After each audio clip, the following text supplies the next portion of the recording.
Hola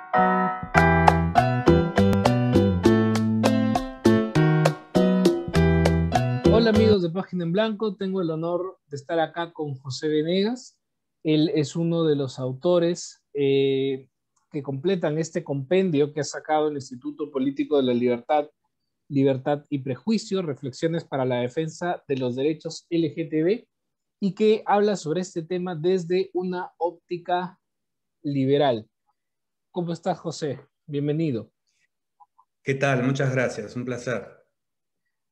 Quisiera comenzar esta conversación haciendo una pregunta que mucha gente no tiene del todo clara, digamos, la respuesta. Más o menos puede intuir qué diferencias hay entre la posición que tiene, digamos, estas posturas políticas comunitaristas que defienden a los derechos LGTB y la postura de un liberal que defiende también los derechos LGTB. Seguramente en la explicación.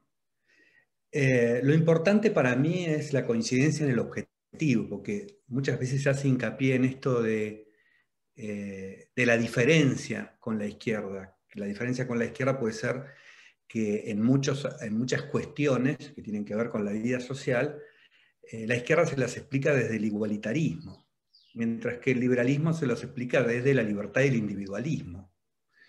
Pero curiosamente hay muchos casos en los que en su igualitarismo la izquierda es muy activa en la defensa de ciertas cosas y el liberalismo es muy inactivo, está muy ausente. Y yo creo que en ese sentido, en vez de señalar las hipocresías históricas de la izquierda, como por ejemplo la defensa del Che Guevara o la persecución de la homosexualidad en el mundo comunista, como pasó en Cuba, cosa que está muy bien documentada en el libro de Reinaldo Arenas, Antes que anochezca, me parece que lo que habría que señalar es qué pasa con el retraso del liberalismo en entrar en esta cuestión. Y yo creo que tiene que ver con, es decir, no, me parece que es un poco falso esto de señalarle las fallas a la izquierda cuando la izquierda, con sus explicaciones defectuosas o no, está en el tema, mientras que el liberalismo en general no está. Por eso tiene que salir este libro, que es como una novedad, ¿no? Entonces, a mí me parece que en realidad no hay mucho que reprocharle a la izquierda en ese sentido en la actualidad, ¿no? En la actualidad no estamos viendo lo que caracteriza a la izquierda en la actualidad no es la homofobia, ¿no? Posiblemente sí lo que hay es un aprovechamiento político, pero a mí el aprovechamiento político de las buenas causas no me molesta. Me molesta el aprovechamiento político de las malas causas. O sea, me parece que sobre lo que está diciendo la izquierda sobre esto, debería haber alguna explicación un poco más consistente, que yo creo que la hay desde el punto de vista del liberalismo, y que está ausente, porque como yo digo, hay una especie de policía del pensamiento que viene de sectores relacionados con posturas religiosas, no siempre coherentes con el cristianismo, casi nunca coherentes con el cristianismo en sí, y este es el problema, digamos. Es nuestra falta, no el exceso de la izquierda el problema. Ahora bien, tú has mencionado algo interesante y es que mencionas acerca de las propias voces del liberalismo, es algo que está también en tu ensayo. El ensayo se llama La creación indeseable y tú mencionas que muchas personas que hoy son consideradas como voces válidas dentro del pensamiento liberal e invitadas inclusive a dictar conferencias dentro de escuelas liberales, son personas que tienen un pensamiento que está en contra de las libertades de la comunidad LGTB, ¿no? Entonces, ahora, haciendo un análisis y partiendo sobre la libertad personal, resulta o no resultaría incoherente, digamos, eh, tener ciertas libertades para algunos individuos y restringir esas mismas libertades para otros. Absolutamente. Y eso está en la historia del liberalismo, porque ¿qué es el liberalismo? Primero es un proceso histórico, es algo que va sucediendo, ¿no? La sociedad va avanzando, hay un despertar hacia la realidad desde posiciones oscurantistas, primero desde la idea de la ilustración, después hasta podemos ver a la ilustración en muchos aspectos como un exceso, ¿no? La creación de la idea de la diosa razón, que es como escapamos de un oscurantismo y creamos otro oscurantismo basado en la razón. Entonces aparece la cuestión de la razón individual, ¿no? La cuestión del objetivo del individuo como creador del derecho, como creador de la ética, como creador del gran experimento de ensayo y error que es el mercado. El liberalismo va evolucionando de esa manera y además lo acompaña una filosofía, que es una filosofía también que se va produciendo por aproximaciones y que no está exenta de error. Ese es un aspecto. Y el otro es la práctica. O sea, el liberalismo abre las ventanas y al abrir las ventanas aparecen cosas que pasan dentro de la sociedad que esa libertad es posible ver. No la filosofía liberal en sí, sino la apertura de la ventana, ¿no? Que es consecuencia del liberalismo. Ahora, el liberalismo como filosofía no ha aparecido como capaz de incorporar las consecuencias de esa apertura de la ventana a su teoría, que es lo que sería interesante para producir un avance. Entonces, el liberalismo es capaz de crear una pieza excelente en la historia del liberalismo, como es la Declaración de Independencia de los Estados Unidos, donde habla de que todos los hombres nacen y permanecen libres, etc., y no ver cómo esto entra en contradicción absoluta con el mantenimiento de la esclavitud. O no verlo, o verlo, pero se transforma en un problema político tan grande que nos hacemos los que esto no es importante y lo dejamos pasar. Y no estoy haciendo una crítica anacrónica, quiero decir, es posible ser liberal y no ver lo que el liberalismo necesita aprender, las propias lecciones que la libertad da. Después aparece la cuestión de los derechos de las mujeres. Tampoco el liberalismo está a la altura de eso. Y aparece el movimiento de derechos civiles en Estados Unidos que ocurre mucho más de un siglo después de que termina la esclavitud, ¿no? ¿Cuándo arranca el racismo en Estados Unidos? Bueno, cuando termina la esclavitud. Entonces aparece como un sistema social, político, el racismo, cuando la ley formal ya no ampara esto de que hay dos clases de personas en el país. Y el liberalismo poco ha hecho ahí. O sea, poco ha protagonizado esta cuestión. También fue protagonizado por la izquierda. Yo no puedo decir que porque aparezca un movimiento de los derechos civiles, lo identifico eso con el marxismo, entonces me corro. Y a todo le llamo marxismo. Cada vez que, como está ocurriendo de hecho en la actualidad, cada vez que alguien se queja de una cuestión racista, parece que está esto vinculado a la izquierda. O sea, las personas liberales no están a la altura del cambio que produce el liberalismo. Y en esta cuestión de LGBT es como el último eslabón que no es capaz de ver que esto es consecuencia del mercado. Casi todas las empresas en este año están acompañando esto del mes del orgullo. Es decir, el mercado ha hecho mucho más por esparcir la idea del amor cristiano, de la tolerancia, del liberalismo y de la libertad, que el propio liberalismo organizado, por decirlo de alguna manera. Ahora, tú mencionas algo que es muy interesante, que es referente a la ley y la sociedad, ¿no? Uno, en mi caso como abogado, sabe bien que muchas veces la ley no refleja lo que la sociedad hace o realiza. Porque, por ejemplo, ese es el caso de la abolición de la esclavitud en Estados Unidos. No abolió el racismo, sino que más bien incentivó el racismo a través de la segregación y otros problemas que ocurrieron después, que la misma sociedad estadounidense no quiso ver, digamos, ¿no?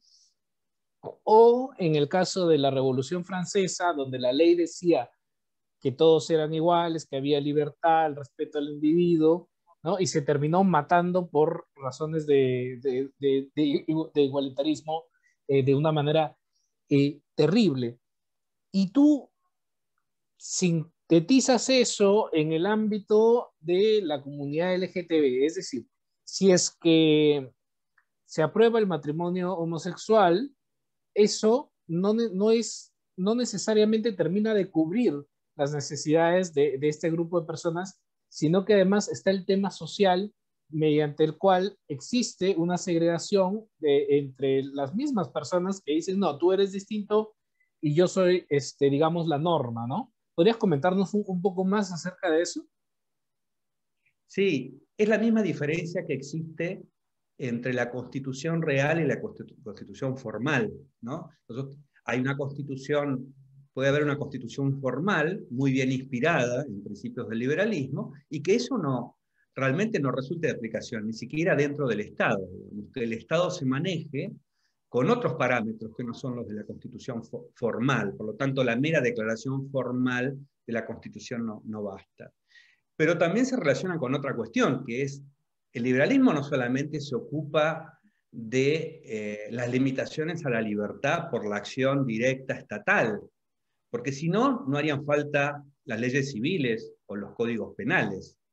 Está lleno de violaciones a la libertad y a los derechos que básicamente, por lo menos en la explicación del liberalismo clásico, el Estado tiene que tender a evitar, ¿no? Entonces, y además de eso, lo que es particular de este momento es que no solamente está el prejuicio siempre está.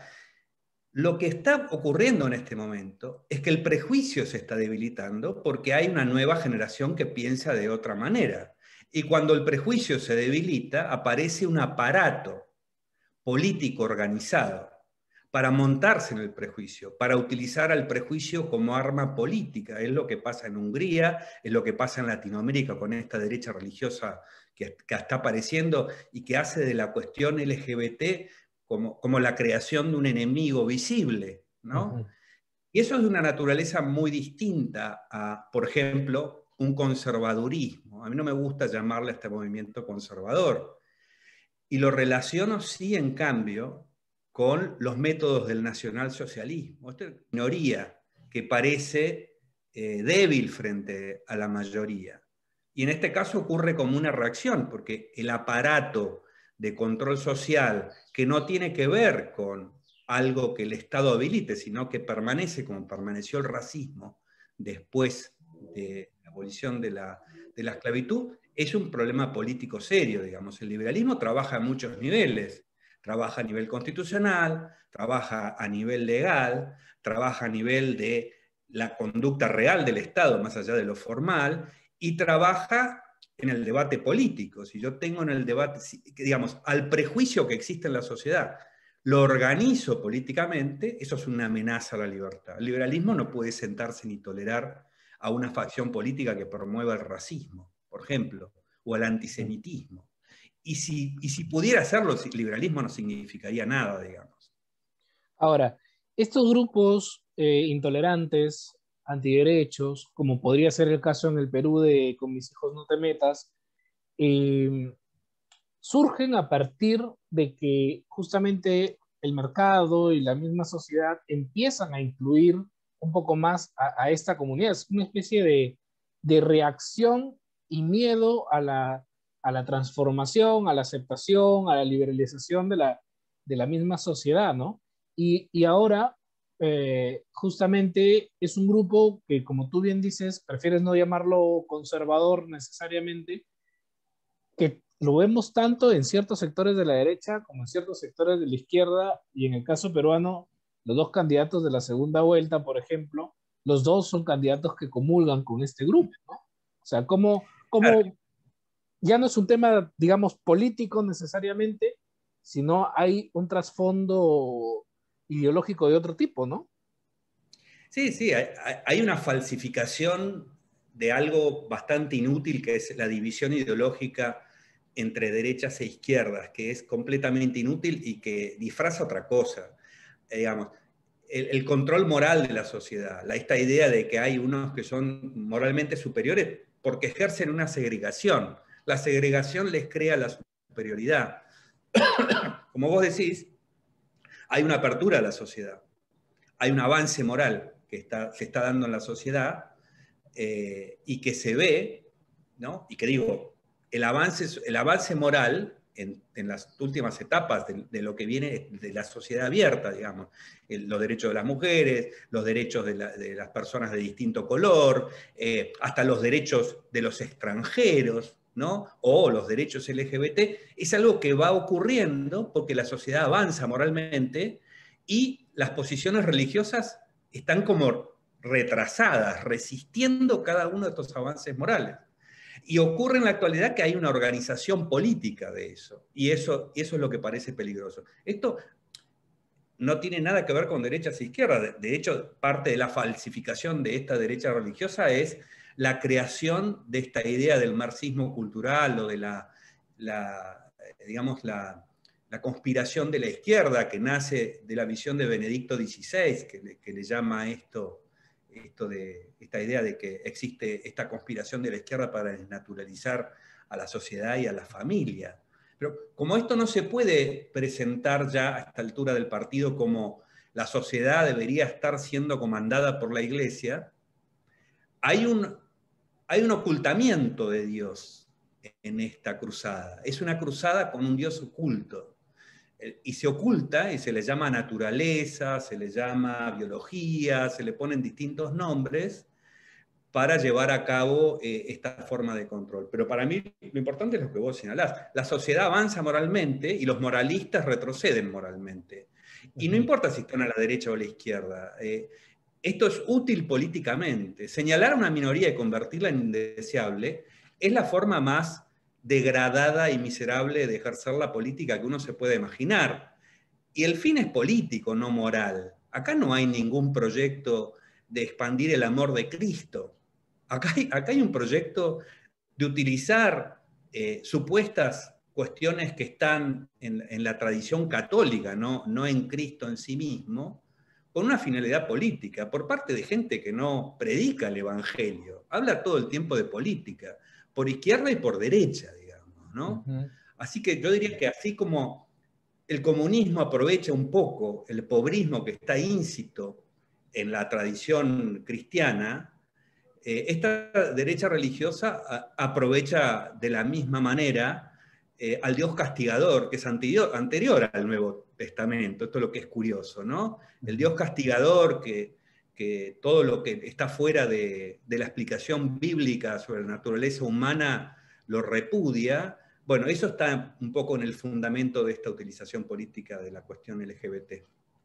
Sí, y cuando uno trata de explicar estos temas, te dicen, no, pero ese es el Antiguo Testamento, o sea, como si no valiera, ¿no?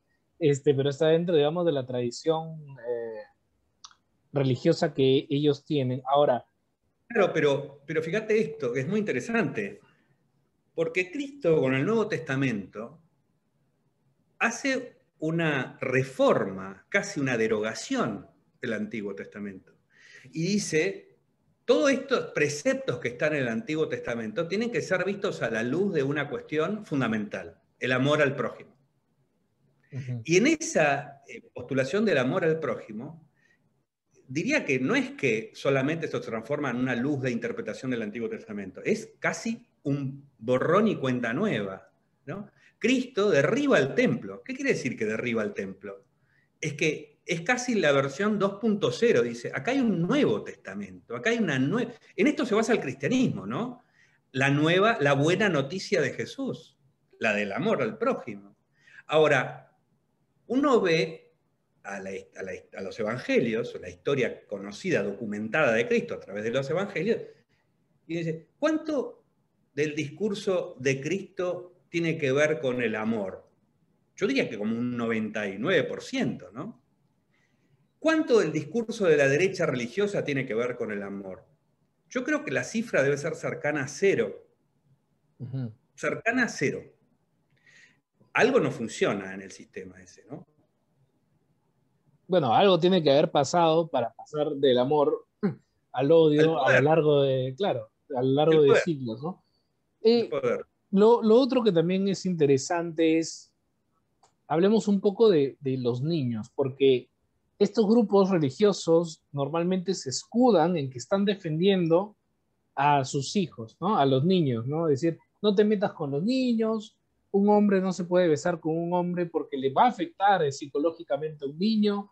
Estas marchas LGBT son nefastas porque están malogrando la psicología y los buenos valores de los niños, pero nadie piensa en los niños LGBT, que los hay y que de hecho sufren porque tienen que estar dentro de la norma hasta que puedan, digamos, decidir por ellos mismos, ¿no?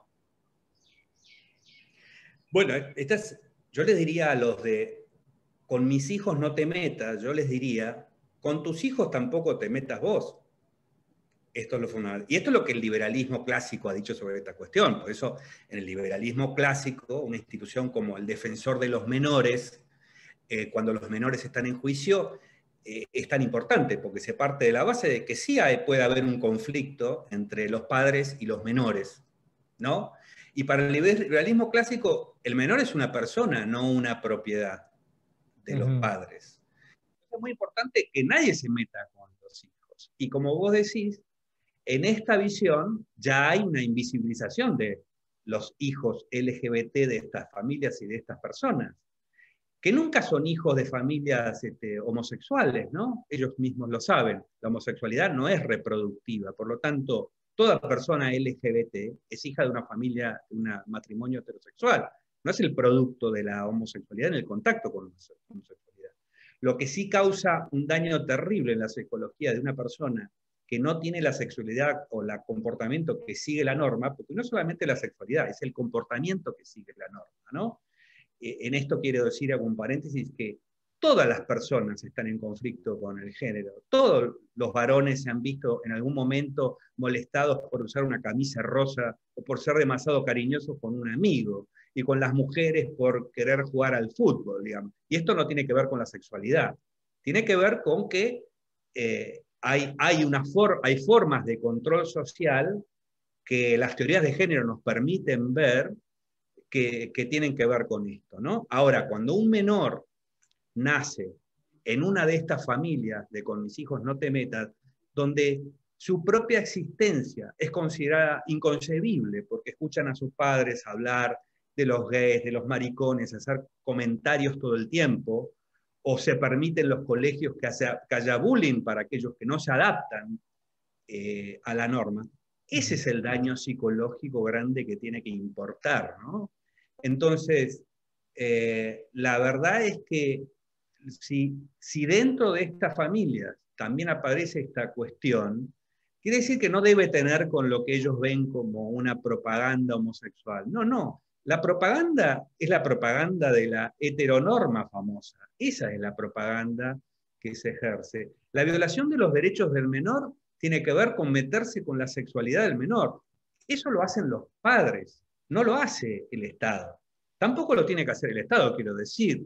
Pero para un menor de edad LGBT, la familia de este tipo es un gobierno totalitario, del cual no tiene casi defensa. Y yo creo que el liberalismo debería trabajar en la creación de formas de defensa de los individuos que son sometidos a tortura psicológica, como eso que llaman tratamientos de reconversión, ¿no? Que son aberraciones religiosas, intentos de lavado de cerebro. Eso es daño al menor.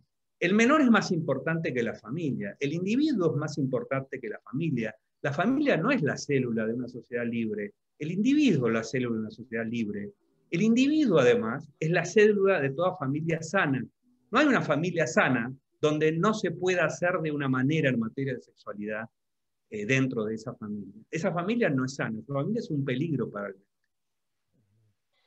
Ahora, lo de las teorías de las terapias de reconversión es interesante porque aquí nomás, por ejemplo, en Brasil, el presidente es un presidente que aprueba este tipo de terapias, ¿no? Y nosotros hemos tenido un candidato que por su postura también era muy cercano a este tipo de ideas, y eso tiende a ver a las personas de la comunidad como si estuvieran enfermas, ¿no? Como si ellos están mal, están enfermos y por lo tanto no son la normalidad, ¿no?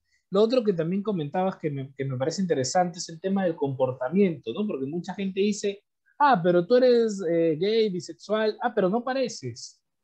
Como si, ¿no? Como si tuvieras que parecerlo, ¿no? Para yo saber que eres, ¿no? O como si hubiera algún tipo de norma, ¿no? Si tú eres gay, tienes que vestir de esta forma, tienes que comportarte de esta forma, tienes que hacerlo, si no, no eres. Entonces, es como meter en cajones a las personas y claro, eventualmente la vida así es invivible, ¿no? Sí, tocaste dos temas, espero no olvidarme de algunas de las cuestiones que sacaste porque son sumamente importantes. Primero lo de este personaje Bolsonaro, que dijo que él mataría a un hijo si fuera gay, porque según él no los ha criado para eso. Bueno, nadie cría a los hijos de esa manera, simplemente Pero, es algo que... claro, pero uno cría a los hijos para ser heterosexuales, o sea, habría que hacer la pregunta si es que para eso están los hijos, ¿no? Como Bueno, es que criar a complicado. los hijos para ser heterosexuales no causa ningún daño, salvo que los hijos no sean heterosexuales, en cuyo caso el nivel de tortura psicológica y de daño a la autoestima que se le está haciendo a ese menor es enorme. Yo digo, el liberalismo debería estar en auxilio de esos menores, como está en auxilio de los menores abusados, de los menores maltratados de cualquier otra manera. Esto es una forma de abuso, y es una forma de abuso sexual, el tratar de inconcebible la sexualidad, ya inconcebible, ya ni siquiera hablo del desprecio que los padres permanentemente lanzan sobre los hijos para tratar de aventar entre comillas, peligro, ¿no? Ya me parece que eso es nocivo. Y ya me estoy olvidando de la otra cuestión. Dije, no me voy a olvidar, pero no puedo cumplir mi promesa. Que lo otro que habías preguntado... Lo otro que había eh, comentado era acerca del comportamiento, ¿no? Acerca de si tú eres de tal manera, tienes que comportarte de tal otra, ¿no? Y eso daña sí, también a la misma hay estos comunidad. mecanismos, digo, hay un mecanismo ahí muy perverso, ¿no? Que es que la izquierda lo ha señalado mucho. Una ventaja de la izquierda sobre esto es que como son antisistema, en general, son capaces de ir más allá de cualquier posición más prosistema. E incluso muchas posturas, eh, digamos, critican esto del gay adaptado.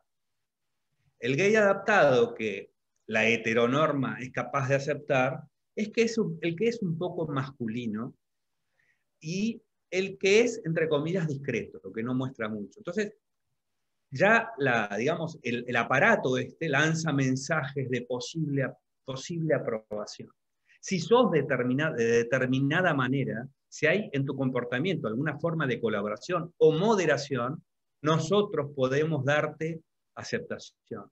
Pero necesitamos que vos formes parte del desprecio de los otros. Entonces vas a ver a gente LGBT que critica a los que son afeminados o que son muy escandalosos o que son muy agresivos y no aceptan ningún tipo de comentario. Entonces, se busca ese tipo de colaboración. Y esto es parte de la perversión, así como existe mucha gente que siendo homosexual colabora con la homofobia, ¿no? Hay un diputado europeo de este dictador húngaro, Orbán, que fue uno de los que más énfasis hizo en la no aprobación del matrimonio homoparental, que fue descubierto en una fiesta sexual donde había casi todos eran hombres, ¿no? Entonces, esto es parte de la perversión. Hay mucha gente agredida que huye identificándose con el agresor, ¿no? Hay un personaje muy célebre de la política norteamericana, que es Milo Yiannopoulos, nunca voy a poder retener su apellido, que es tan complicado, que se lo ensalza, porque él es como la voz de los que hablan contra y desacreditan a lo LGBT, perteneciendo. Entonces, o es el caso del judío en Polonia, en el gueto de Varsovia, que colabora en el control policial de los otros judíos. Estas formas de perversión que se ven hablan de la gran perversión del sistema, que recluta, digamos, ¿no? Recluta de alguna manera personas que van a ser, que están un poco adecuadas, un poco conformes y que colaboran en la segregación de los otros que están más alejados de la norma. Pero quiero subrayar esto que dije antes. La norma no está en conflicto solamente con las personas LGBT, mucho menos está solamente en conflicto con las personas más alejadas de la norma. Todo el mundo está en conflicto con la norma, desde el momento que hay una reunión de varones y uno encuentra que a los 2 minutos alguien tiene que hacer algún comentario relacionado con la hombría o la homosexualidad. Bueno, Ujú. eso es una especie de esclavitud que quiero señalar que el bully también es víctima. Claro que hace sufrir y se lo merece, ¿no? Se lo merece, no quiero quitarle culpa. Pero el bully es un esclavo también del sistema. No es una persona que está satisfecha. En la persecución y la denigración del otro, está hablando de su propia debilidad interna y su falta de autoestima también. No quiero Ujú. con esto, como digo, exculparlo, porque se lo merece, pero quiero decir que el bully también es víctima del sistema que lo hace bully. Claro, claro, y muchas veces, como tú dices, también son personas que hacia adentro tienen, digamos, las mismas inclinaciones muchas veces, ¿no? Muchas veces. Eh, Ahora, quería conversar contigo un último tema, que es acerca de las uniones civiles y los matrimonios igualitarios, aunque es el que es con lo que tú comienzas, de hecho, en tu artículo, ¿no? Y que mencionas que las uniones civiles, de alguna u otra forma, es, terminan siendo como una especie de gueto para meter a los diferentes a un costado, ¿no? Y no verlos más, ¿no? Eh, que el camino tendría que ser entonces el matrimonio igualitario, ¿no es cierto? Es así. Y vos habías mencionado antes la cuestión de la enfermedad. La enfermedad mental es auxiliar de toda forma de segregación. Yo recomiendo mucho a un autor que se llama Thomas Szasz, en este aspecto que señala, un poco habla del mito de la enfermedad mental y cómo la enfermedad mental es auxiliar de una determinada forma de segregación, que es donde yo hago hincapié en el ensayo. Eh, y, perdón, ya me olvidé otra vez, me olvidé lo que me habías preguntado. Perdón. Que es que las diferencias entre la unión civil Ah, y el matrimonio sí. igualitario, ¿no? Claro, hay como una postura de que no nos hagan iguales. O sea, inconscientemente se está aceptando que el Estado es proveedor de honores y proveedor de estatus. El estatus no es inocente, ¿no? El estatus cuando los reyes católicos marcan a los judíos y les colocan un signo para identificarlos, eso es una promoción desde el poder de un estatus. Eso tiene consecuencias políticas y consecuencias sobre la seguridad personal de las personas que son marcadas como inferiores. Esa es la intención de poner ese signo. Los nazis copian eso cuando le ponen a los judíos la estrella de David, es el dispositivo. O los cubanos, cuando organizan los actos de repudio, en los actos de repudio contra los disidentes, no los tocan, no violan su propiedad, ni siquiera violan su integridad física.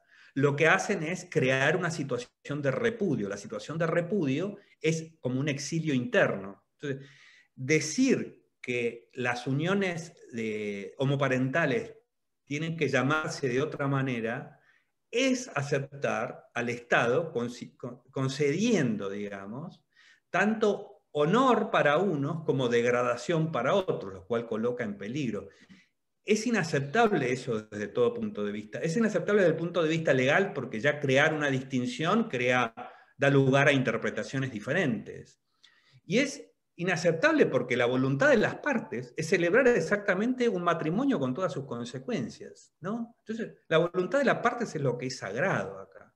Entonces, el legislador no tiene ninguna autoridad para crear esa diferencia, una vez que entendemos que el matrimonio, lo cual es una conquista del capitalismo, digamos, no del cristianismo, que el matrimonio es una institución que lo único que hace es reflejar la voluntad de las partes, punto. Entonces, es perversa esa distinción, es perverso eso de ponerle otro nombre, son distintos, es Ujú. absolutamente inaceptable desde mi punto de vista.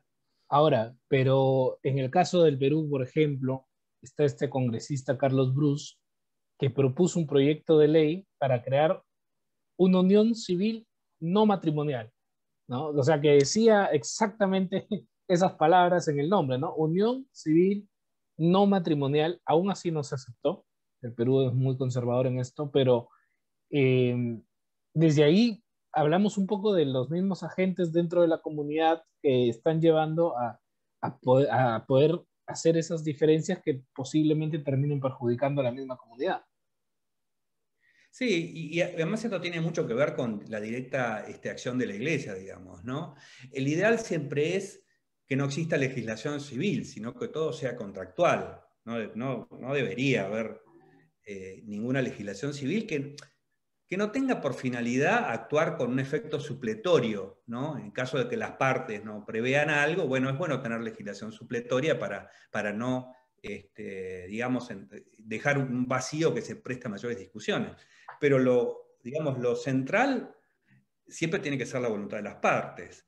Y la Iglesia ha frenado mucho esto porque gran parte de la legislación civil ha sido copiar los esquemas de control social anteriores a la modernidad, o sea, de la Iglesia. Eso ha pasado en materia de sucesiones y por supuesto que pasa también en materia matrimonial. Pero yo creo que todas estas cosas en realidad no entienden cuál es el problema. El problema es el problema legal es, hay personas que quieren casarse que no responden a las definiciones del Código Civil que hablan de un hombre y de una mujer. El Estado liberal no tiene ningún interés en saber cuál es el sexo de los que se casan.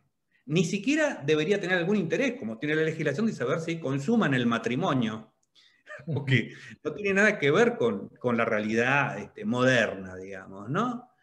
Entonces, por lo tanto, el Estado no puede limitar ni el uso de la palabra matrimonio, que no fue creada por el Estado, ni tampoco fue creada por la Iglesia, ni el uso de cualquier tipo de beneficio legal que tenga la situación matrimonial. Las personas, lo único que interesa al Estado, acá hay personas que quieren utilizar esta institución en su favor, tienen derecho a hacerlo, punto. No hay más que discutir. Es muy interesante, sobre todo también lo que dices de el matrimonio que no fue creado por la iglesia, y es cierto. Y en la antigua Roma hemos visto uniones homoparentales también, ¿no? En la Iglesia también. Que fueron calladas por la iglesia después, ¿no? Entonces, eh, y sí, yo veo que, o sea, es un tema que todavía va a tener una lucha larguísima, ¿no?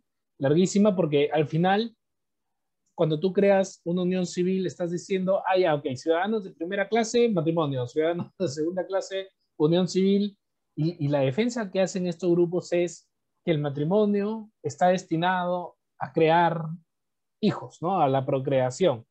Y con Falso. esto se saltan encima de las madres solteras, de las parejas que no pueden tener hijos, se saltan encima de un montón de casos que ocurren en la vida real, que no se En adaptan la que tampoco a no la pueden norma. tener. En una sociedad libre, el matrimonio no tiene un fin propio más que aquel de los que se casan. Punto. Ujú. Ese es el fin del matrimonio. Simplemente complacer los objetivos de las partes. Punto. ¿No? El matrimonio no tiene como requisito tener hijos, ni tener hijos tiene como requisito el matrimonio, ¿no? Los hijos no se producen por matrimonio, hay otra actividad bastante más interesante por la cual se tienen los hijos. Yo diría que el matrimonio en todo caso es una forma de control de la natalidad, ¿no? No como dicen las posiciones absurdas, es una forma de lograr la perpetuación de la especie. No, hay una forma mucho más divertida de asegurar la perpetuación de la especie que no tiene que ver con el matrimonio. Inclusive antes, a los hijos que se hacía, que se concebían fuera del matrimonio, no les otorgaban derechos.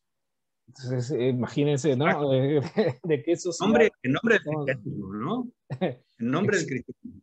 En nombre claro, en nombre de Dios, ¿no? Bueno, amigos, este se ha extendido un poco, pero la charla ha estado muy, muy interesante. Este es el libro del que estamos hablando, Libertad y Prejuicio.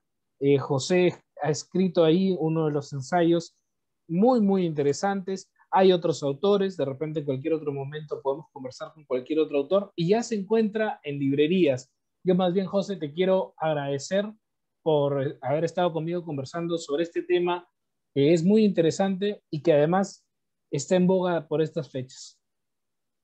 Yo te agradezco a vos, Paul, por esta oportunidad y me siento muy, muy complacido de que me hayan invitado a participar en este libro que creo que en este momento toca un tema crucial para la sociedad, para el liberalismo, para el debate político, para lo que está sucediendo. Así que el agradecido soy yo.